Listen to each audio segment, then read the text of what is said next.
Sans citation du Dalai Lama. Le vrai bonheur ne dépend d'aucun être, d'aucun objet extérieur, il ne dépend que de nous.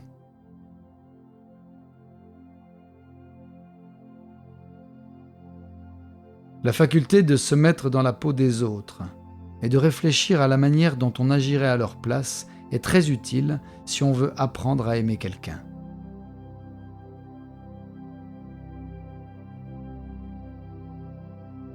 Donnez à ceux que vous aimez des ailes pour voler, des racines pour revenir et des raisons de rester.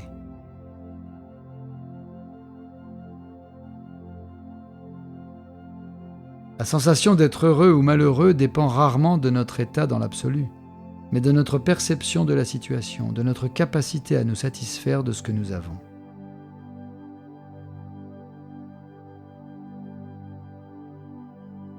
Il n'y a personne qui soit né sous une mauvaise étoile. Il n'y a que des gens qui ne savent pas lire le ciel.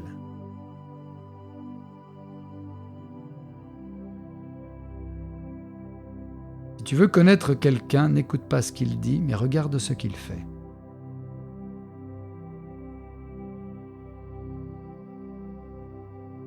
Il n'importe pas qu'un être soit croyant ou non, il est plus important qu'il soit bon.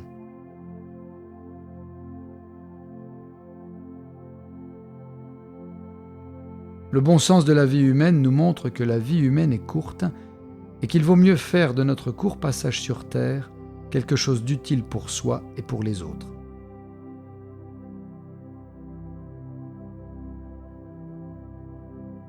Quand vous êtes face à un problème, nul besoin d'en faire une montagne de douleur. Soit il y a une solution et vous finirez bien par la trouver, soit il n'y a aucune solution, et dans ce cas, rien ne sert de vous torturer.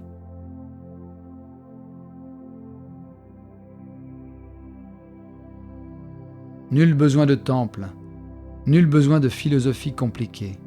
Notre cerveau et notre cœur sont nos temples.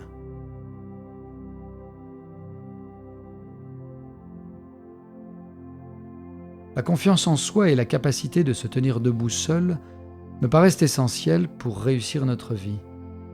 Je ne parle pas d'une assurance stupide, mais d'une conscience de notre potentiel intérieur, une certitude que nous pouvons toujours nous corriger, nous améliorer, nous enrichir et que rien n'est jamais perdu.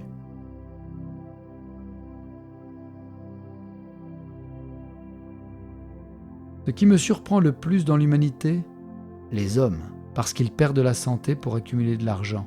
Ensuite, ils perdent leur argent pour recouvrer la santé. Et ils se perdent dans d'anxieuses pensées sur le futur, au point de ne plus vivre ni le présent ni le futur. Ils vivent comme s'ils n'allaient jamais mourir et meurent comme s'ils n'avaient jamais vécu.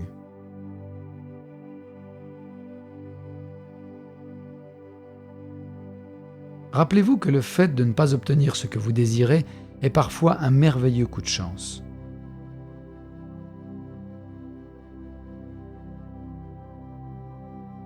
Ouvrez vos bras au changement, mais ne laissez pas s'envoler vos valeurs.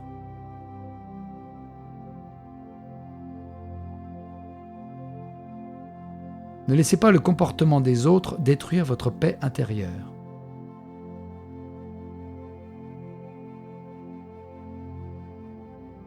L'apaisement réside en chacun de nous.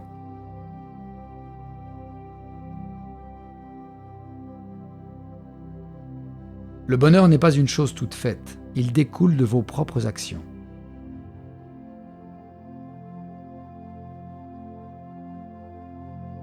On s'intéresse à ses membres comme partie de son corps, et pourquoi pas aux hommes comme partie de l'humanité.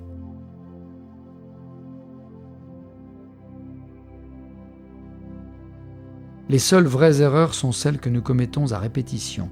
Les autres sont des occasions d'apprentissage.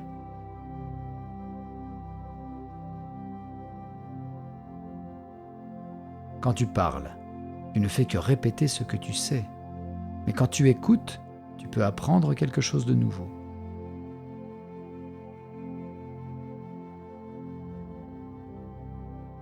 Attachons-nous à reconnaître le caractère si précieux de chaque journée.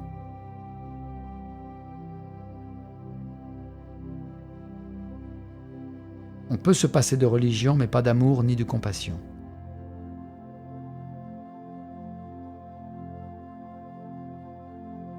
La planète n'a pas besoin de gens qui réussissent. La planète a désespérément besoin de plus de faiseurs de paix, de guérisseurs, de conteurs d'histoires et de passionnés de toutes sortes.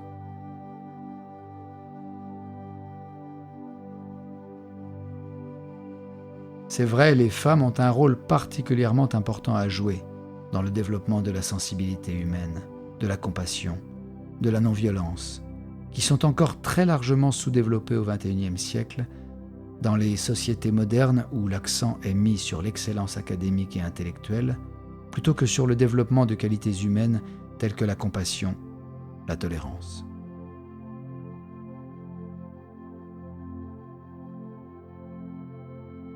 Aucun journaliste ne sait plus ce qu'est une bonne nouvelle.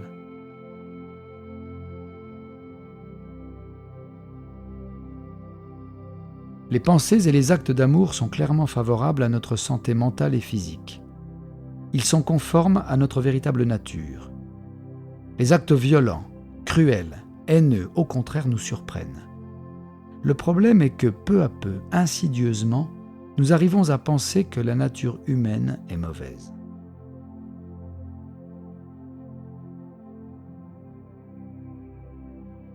Chacun est maître de son destin, c'est à nous de créer les causes du bonheur. Il en va de notre responsabilité et de celle de personne d'autre.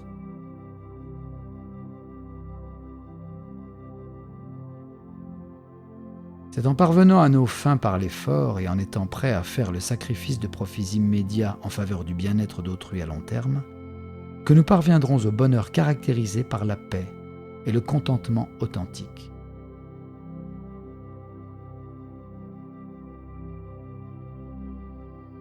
Remerciez vos ennemis, ils sont vos plus grands maîtres. Ils vous apprennent à faire face à la souffrance et à développer la patience, la tolérance, la compassion sans rien attendre en retour.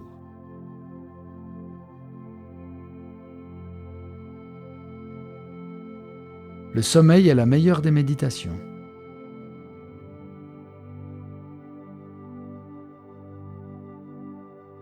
C'est dans le silence que l'on entend les plus grandes vérités.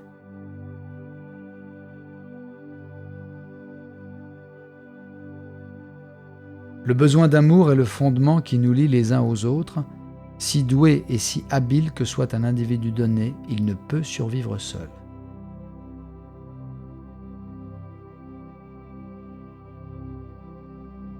Nous ne pouvons être heureux si nous préférons nos illusions à la réalité.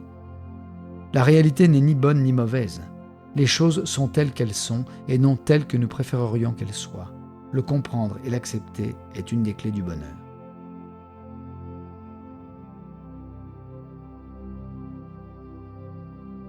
Atteindre le bonheur authentique exige de transformer à la fois le regard que l'on porte sur le monde et sa manière de penser.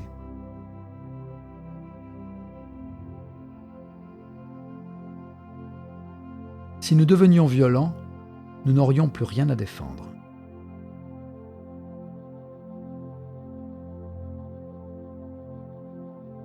Être conscient d'un seul de ses défauts est plus utile qu'être informé de 1000 travers chez quelqu'un d'autre. Plutôt que de dire du mal des gens en des termes qui produiront des frictions et des troubles dans leur vie, nous devrions nous attacher à une perception plus pure à leur encontre et quand nous parlons d'eux, évoquer leurs qualités et plus constructives.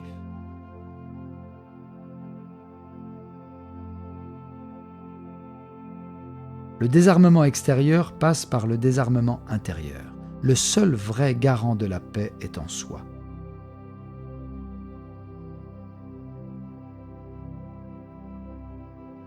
Nous avons chacun un rôle à jouer pour instaurer un climat de paix authentique.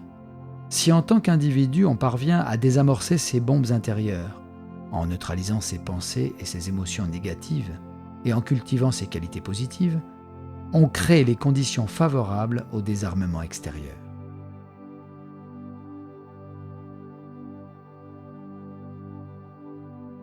Le respect mutuel est le fondement de la véritable harmonie.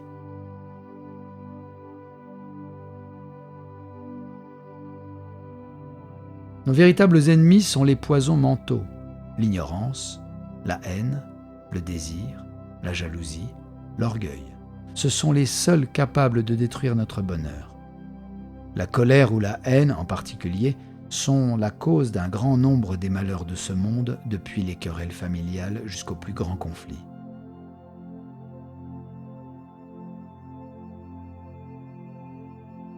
Lorsque nos intentions sont égoïstes, le fait que nos actes puissent paraître bons ne garantit pas qu'ils soient positifs ou éthiques.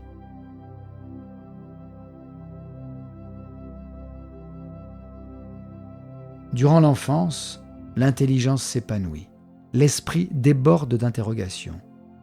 Plus nous nous intéressons au monde et cherchons le pourquoi et le comment des choses, plus notre conscience devient claire et notre esprit d'initiative se développe.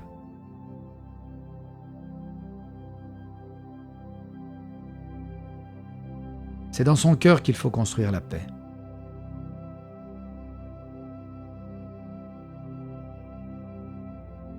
Nous ne pouvons pas vaincre la colère et la haine simplement en les supprimant. Nous devons ardemment en cultiver les antidotes, la patience et la tolérance.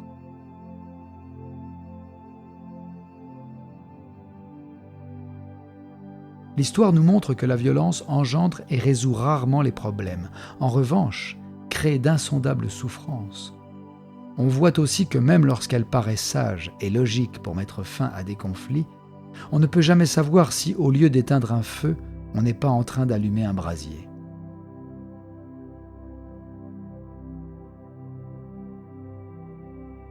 J'appelle l'amour et la compassion une religion universelle. Telle est ma religion.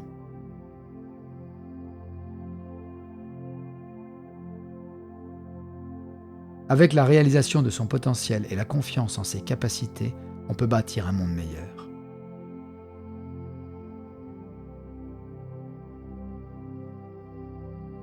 Nous avons tendance à penser qu'être en désaccord signifie... Nous espérons que vous avez apprécié cet aperçu. Pour continuer à écouter ce livre audio sur Google Play Livres, utilisez le lien dans la description de la vidéo.